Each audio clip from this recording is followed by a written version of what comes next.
she had an amazing career, an amazing career journey that not only changed her career trajectory, but I think also her life. I was very impressed by Ashley's post the other day on LinkedIn, where she shared how she went from a corporate job to what she's doing right now, which is the founder of the Wayfinders Collective. With that, hello, Ashley. Welcome. Hi, Ingo. It's so great to be here. Thank you for having me today. What a pleasure. Thank you for joining us. Ashley, can you tell our audience a little bit about what are you doing at the moment before we jump into like the ups and downs of your journey, making it to where you are right now? Yeah, absolutely. So, hi, everyone. My name is Ashley Jablow. I'm CEO of Wayfinders Collective, which is a creative company helping people design work that they love. And I do that specifically using proven methods from design thinking, innovation, and coaching. So, my work these days looks like partway working with individuals through one-on-one coaching and small group coaching programs, as well as with teams and organizations to design and facilitate gatherings or workshops where they can design how they will work in addition to whatever it is that they're working on. I love my work. I love my job. And it definitely wasn't always like this. So I'm really thrilled to be here today to share more. Amazing, Ashley. Thank you for like sharing your passion for your work, and also like saying that it wasn't always like that. And I remember reading in your LinkedIn profile, you were super accomplished. You really were a high achiever. You were working for one of the. Still probably, can I just interrupt? I still probably am a high achiever. You still are. You still are, but the way in which you engage changed slightly. So you started out like working for one of the most prestigious design firms, namely IDEO. You became a presidential innovation fellow. So basically hanging out with the guys in the White House and hopefully also the girls and everybody else that was there. And then you became a VP for a firm, which is like, as a trajectory, like I think if you're listening to this right now, you might think like, oh my God, this is great, right? And then one day, like it all shattered and you got laid off. Yeah. Tell us about that. Yeah. Well, I joke about, I mean, of course, the title for today is From Successful High Achiever to Creative Wayfinder. I still very much exist in that high achiever space. I grew up in an environment where I was always encouraged, if not instructed, to always reach for the biggest, baddest, most impactful work and life that I could have. I went actually to an all-girls school for many years, and I remember thinking, like, if I don't want to be the first woman president of the United States, then like there's something wrong with me.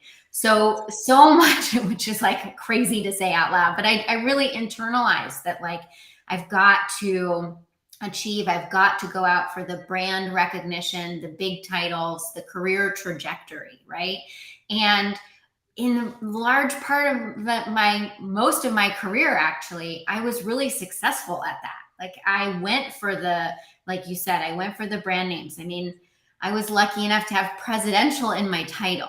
And it was around the time that I was working at the White House where I started to feel sort of a disconnect between how I was being at work and the work I was doing, and really like how I wanted to live my life.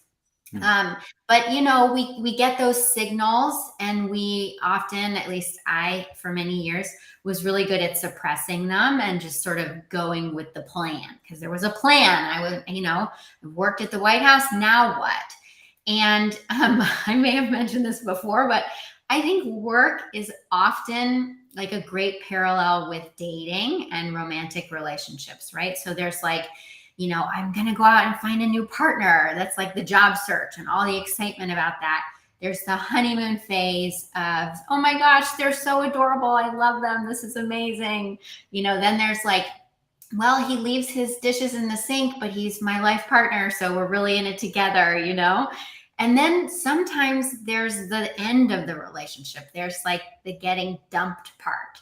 And in hindsight, I probably should have anticipated, but I didn't. And so, about 10 months into a job that I had in the design industry, after working at the White House, I was unexpectedly laid off and totally felt like the rug was pulled out from underneath me. At the same time, in hindsight, I can see they gave me the greatest gift they could have, because it really forced me to start paying attention to those like internal whispers of, am I really going down the right path? Is this really who I want to be, let alone what I want to be doing for work? Right. And so, yes, I very unexpectedly got laid off and was forced to switch gears pretty quickly. Ashley, just at this inflection point that you had back then, right? The breakout. I mean, in hindsight, of course, like the way it developed in amazing ways, and we're going to hear more about that in a moment. But how did you feel, or do you still recall that moment where you called into an office and like somebody told you, yeah, here's your box and pack it, and we're guided out the building? Or how can we picture what happened to you? Yeah, this was, boy, I definitely remember it. Let me just say that. I definitely remember that. So it was actually a Wednesday in early June, actually, in 2017. We're coming up on 5 years. Oh my goodness. Yeah. And I say that with like a really genuine smile on my face, because my life has gone in a completely amazing direction since then. But I remember I was working for this company. I started their first US office in Washington, D.C., and we were actually working out of a WeWork. And so I was in a WeWork in one of those like tiny, suffocating telephone booths. And I was talking to my boss, who was based in Europe. So we were on like a Google Hangout. And right then and there, we had the conversation. And I remember being like, I'm at this WeWork and this really big thing just happened to me. And there's actually like no one to turn my computer into, really, or like I left all my things. I had a coworker who was there with me. So I gave her all of my stuff and I just walked out of the building. It was the most surreal thing at like at 10 o'clock in the morning on a Wednesday. And I remember at the time, I mean, I was totally stunned, and I called my husband and I called my mom. And then right then and there, I called my coach. So I had been very fortunate to find an incredible coach when I was working at the White House. And I remember when we stopped working together, it was right around the time I had gotten this job with this design company. And I remember thinking like, look at me, like I've arrived, I don't need coaching anymore. And I remember she said to me, Ashley, if and when, because when you find yourself in another career transition, you can always call me. And so I did. I like out of the blue, like, Melanie, help me. What just happened? And she said something to me that completely transformed the rest of my life, which was, have you ever thought about becoming a coach? And as soon as she said it, like my heart went into my stomach. I knew she was right. And that really, from that day forward, I didn't know what I was creating. I didn't know where it was going to go, but I knew I was onto something. Wow. Okay. So it actually changed in an instance, right? But I'm assuming that Melanie already knew you quite well, because otherwise, like, she wouldn't have made that suggestion, I guess. Yeah. Okay, no, we've been working together for probably a year. Yeah. So she knew me well. Okay. So what happened next? I mean, here you are, like, having left, and there was like a little bit of a moment of like, oh my God, what am I doing with my life? And then you called somebody, and like she was like, hey, how about that? And you're like, yes, that's it. And I mean, for most people, we wish this would be like that, right? We wish somebody would tell us, hey, I think you could be doing this, and us, our whole being saying like, yes, this is who I want to be. And so you had that fortunate moment, and you had exactly like the next thing. But like between like imagining and having an idea what the next thing is and making it a thing, there is a little bit of a gap. So what did you do next? Yeah, well, I love it, because with the benefit of hindsight, I can make it sound like it was so neat and tidy, right? Like that it was just so easy. Melanie said I should be a coach. So of course that's what I did. Actually, here's probably more what I did. I went home and I immediately opened up my laptop, like pulled up LinkedIn and started looking for jobs, because I've been unemployed before, but I have never been unemployed like that. And the notion of like my health insurance is going to run out soon, like I don't know how many more pay periods are included in this. So one thing I did do was go right down the path of I've got to find another job. And everything about going down that path felt wrong, if I'm totally honest. Like it felt lethargic, it felt uninspired, and I sort of kept exploring that path, if you will, because I was just like, I kind of need to figure out how to make money. But then simultaneously, I had this inner sense that like there might be an opportunity here. I already had that one seed planted from Melanie, like maybe you should think about coaching. So that was one thing to explore. But then I realized that I actually had a whole bunch of tools in my toolkit, namely all of the methods and mindsets that I'd learned at IDEO, that I practiced at the White House, that I was using in my corporate job, everything around design thinking, right? How do you solve problems and come up with new ideas creatively in order to innovate? Well, I could turn those tools on myself and create a new version, a new chapter for my career. And so I didn't know what I was doing, but I decided, because I needed some like control, some certainty.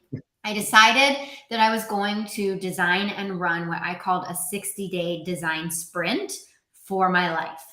And I've told you this before, but I set a deadline and I said it was June at this point. So I said by Labor Day, by early September, I will have figured this out.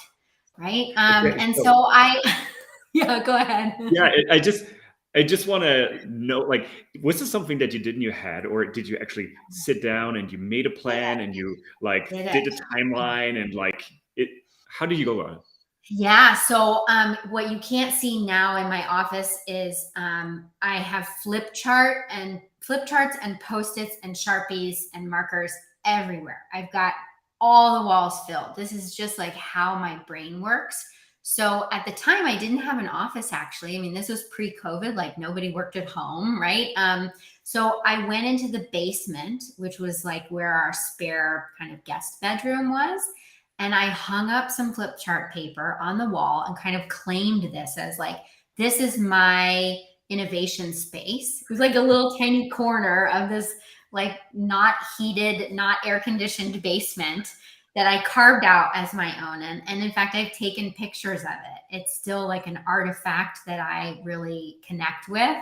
And so I laid out at the time, the 3 phases that I worked through in my sprint were the first being inspiration. So like, where can I go to learn more, both about like what I might do, about what interests me, about what other people are doing that I could use to inspire my thinking and ideas. So that was the first phase. The second phase was ideas. So like, what ideas do I have? Well, I had 2 to start, like go get a job, quote unquote, and become a coach. I knew those were 2 I was interested in, but I gave myself the space to actually brainstorm and even be open to identifying other ideas or solutions for my next step. And then the third phase that I had was to prototype. So like, what can I build? What can I try out even in this summer that's going to help me better understand if this is what I want to do?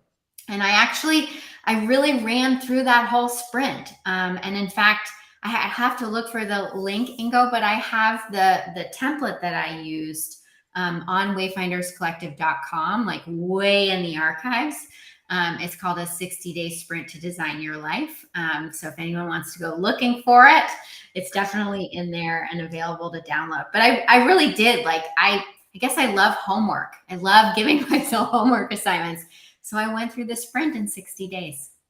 Amazing. And so tell us a little bit about the sprint experience. So here you were, you had like your charts set up. There was one about insights, there was one about ideas, and there was one about prototypes. So what did you do?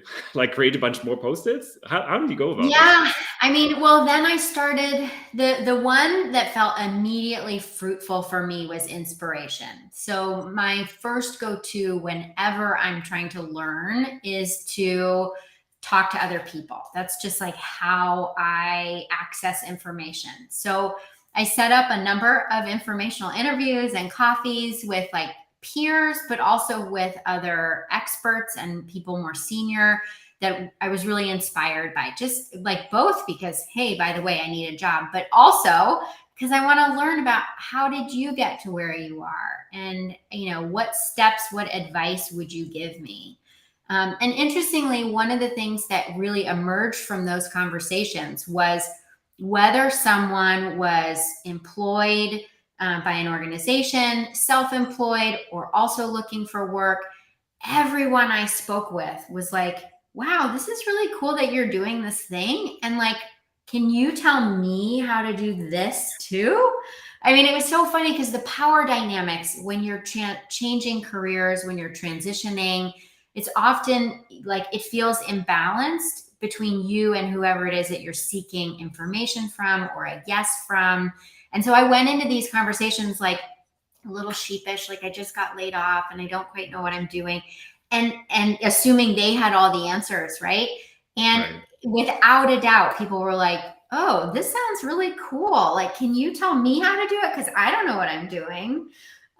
So inspiration was a really fruitful time, and it also helped me feel a lot less alone and isolated because I realized everyone is exploring these questions. Right.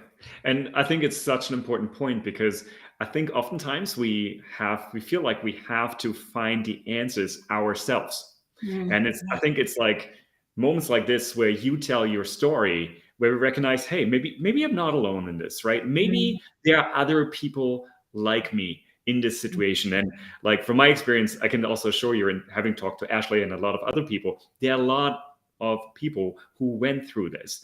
And like every day, every moment in time. And oftentimes we don't even share that on LinkedIn.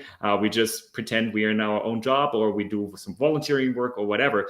But when we don't share that, and I think that's so powerful about your story, Ashley, is we kind of close the door for opportunities to emerge.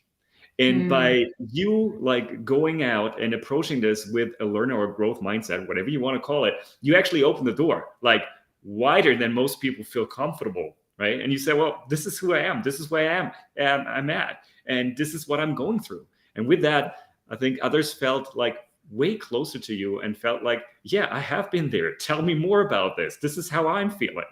So Yeah. what did you do with all of that information, with all of that inspiration and insight that you gathered? Yeah, well, so it's a great question, and can I punt Yeah. it for just a moment because I want to build on something you just said. I think there is so much power and potential connection in sharing authentically, and the minute I started sharing was the minute I realized that like, oh wow, we're all in this together. Like this is so much more universal than I thought. So I want to yes and that because I think we do need to share, we do need to seek and learn and talk to other people and listen to their experience. And also there is so much more potential, I think, to tune inward as well, particularly for high achievers when we're so conditioned to reach for that gold ring, right? To like go after the big things that we know everyone's going to care about and that we're going to be recognized for, right? I think the thing that there's so many lessons in my own career progression, but one really clear insight for me was and still is that there were so many moments where I suppressed what I actually knew was true and right and authentic for me because I felt so compelled to achieve and to do like to get the coolest job or to make the most money or whatever it might be. So just like it's almost like a dance, right? It's like yes, share and connect and seek to learn from others, And also, where and when are the opportunities for you to tune inward and actually say, like, there's like some disconnect here, like my inner and outer are not lining up. And how can I be curious about what that might be telling me? So I just Can want you to. tell us about some specific moments where this has happened to you, where you felt like this is not me, or this is me? Yeah. Oh gosh. Well, the first one that comes to mind, actually, I remember sitting in a conference room when I was working as a fellow in government, sitting in like a government conference room. And actually, it was like one of those fishbowl conference rooms. So, you can see in and out really easily. And I was having an interview with a potential hiring manager. My fellowship was coming to a close. And I was really trying to decide if I wanted to stay in government and, like, is this the role that I want? And I will never forget sitting in that room. And I can't remember what she asked me, the hiring manager, but she asked me a question that was basically like, we're looking for someone who's excited to do X. And the implication was like, are you that person who's excited to do X? And I remember sitting there and on the outside saying, like, yes, of course, I'm so excited to do X. And on the inside, just being like, I will die if I have to do that thing. So I have experienced it, like, physically as a disconnect, where I know in my bones that I'm saying yes to something, or I'm putting myself in a position that actually doesn't feel right. And it's taken me a very long time to practice paying attention to that and actually acknowledging, like, this is actually a no. And I don't even need to know it up here because I know it in. Right. And that's a strange thing, right? Because it's not logical. I mean, in design, you have your clients, the customers, and you have a couple of indicators like what's the right thing to do. But in this scenario, it comes down to you and to tap into your emotional response and practice emotional awareness and on yourself. Now, when it comes to the experiments you did, I assume you did a couple of prototypes, you had a couple of ideas. How did you go about that, and how did you use that insight? Can you share a couple of those that you did? Yeah, absolutely.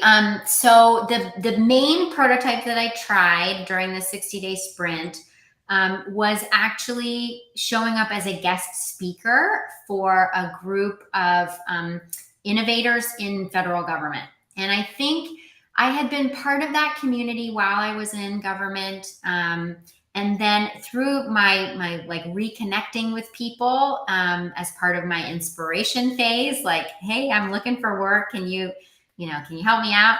I was offered the opportunity to come and speak, like be a guest speaker for 20 or 30 people. And in hindsight, I'm like, how on earth did I even know what to say or what to do?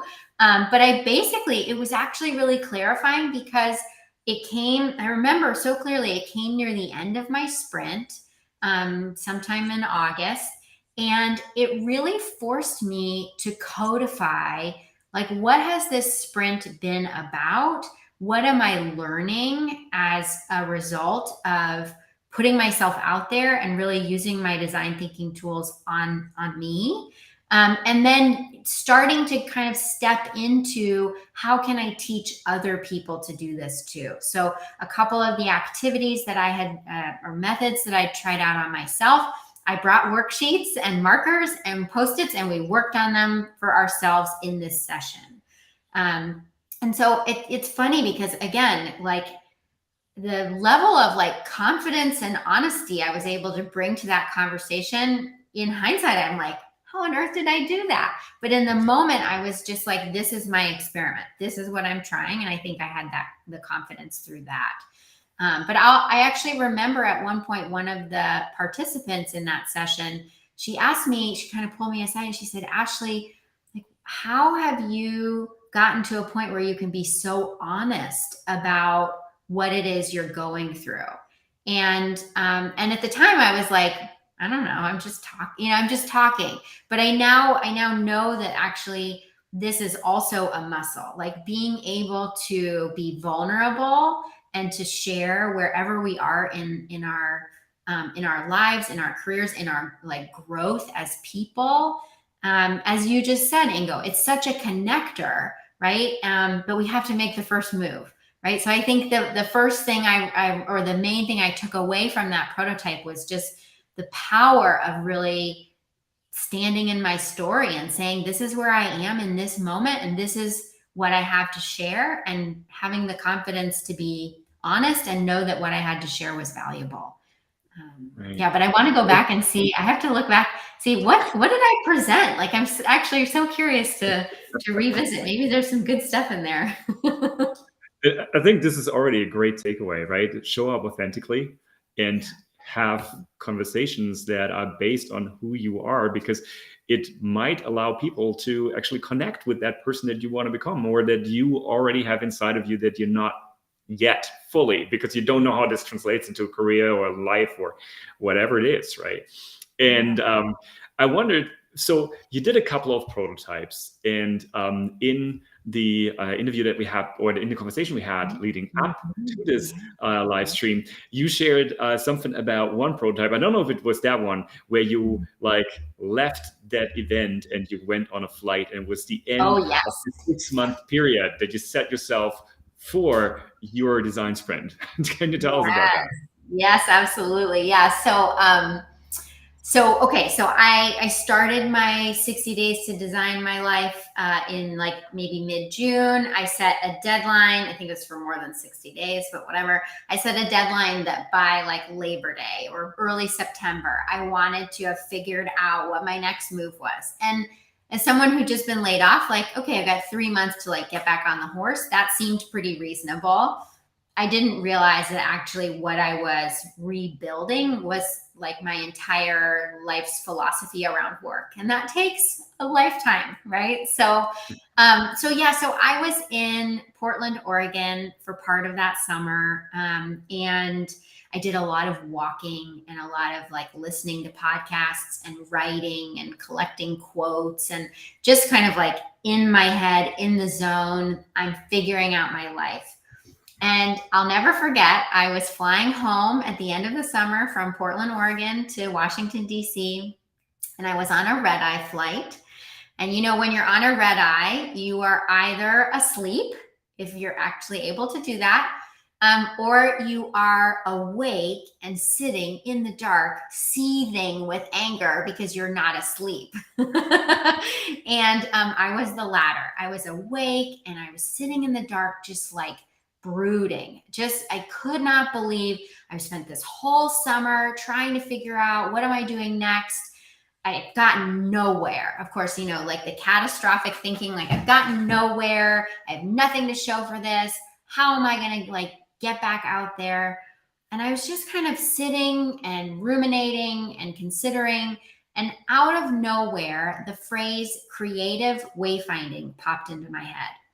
And I sort of sat with it for a moment. In fact, I was even in the dark. I opened up a notebook and wrote it down. I couldn't even see what I was writing, but I wrote down creative wayfinding. And I started to think about it. And I realized like finding our way out on the open ocean, right? That's the root of the word wayfinding, is using the currents and the stars and the wind and our own internal like knowledge of the world, right? To find our way, to navigate. That's what I was doing. Like I was wayfinding, and I was being creative about it. Like I was using all of my creative tools and innovation tools. And I started to noodle on it even more. And I realized, just like those informational interviews I'd had, that's what we're all doing. We are all wayfinders. It's perhaps one of the most universal human experiences, is to find our way through work, through life with purpose, right? And so I actually walked off that plane in the morning in Washington, D.C., bright sunshine, not having slept a wink, but with a very clear idea of wanting to create a community of wayfinders. In fact, you might call it a collective of wayfinders, right? And so I walked off the plane with the idea of Wayfinders Collective. I had no idea that I was actually starting a business. I thought, well, you know, maybe it's a community, maybe it's a way to make money, but I don't actually know what it is. but it was a concept that was now like firmly rooted in my brain. And then of course, it's like the benefit of hindsight. It all looks easy and seamless now, but boy, that has been a journey as well to bring it to life. And I think here's where I want to pause, because that's a whole nother session that we're gonna have with Ashley here. We decided in August, right? So August, yes. If you want to hear more about Ashley, feel free to join us in August, or in the meantime, feel free to sign up to Ashley's newsletter. She already shared a lot of insights from her own journey that I think are very powerful, and you can find out more about Ashley and what she is doing on wayfinderscollective.com/subscribe. That gives you access to the newsletter, but you can also find her on LinkedIn, or if you're on LinkedIn, here on LinkedIn. And she told me she's open for you to reach out if you have any questions about her journey or her work, and if you want to follow her. That said, beyond our conversation here with Ashley today, we have a couple of streams coming up. So every Monday, I'm going to talk to somebody who has an inspirational journey that they went through, where they had a life-changing career transition. And just like Ashley, they will share with us their experiences to help us navigate our life transitions, our career transitions. So if you know someone that, or if you yourself want to share your story, your situation, feel free to DM me or send an email to me. My email is ingo@schoolofbecoming.org. I'm looking forward to hear from you, no matter where you are on your journey, because as Ashley just shared with us, it's incredibly helpful to you and to us if we hear your story, if we can see you and hear you authentically, know where you are and know what you're going through, because it resonates with us who are going through career and life transitions. And it also gives you an opportunity to actually clarify your thinking and put yourself out there as the person that you are, beyond the role, beyond a career description. And so if you want to jump on that opportunity, feel free to reach out. With that, thank you once again, Ashley, for joining me here today. It was a pleasure to have you. I really enjoyed your energy and the insights that you shared. And looking forward to our next conversation. Yeah, thank you so much. This was such a joy to be part of it. And absolutely, these kinds of changes are universal. So I can't wait to keep following this series and learning from all of you as well. Thank you so much. And with that, I hope you have a fantastic week. The best on your journey and becoming who you want to be next. I'm looking forward to see you again next Monday.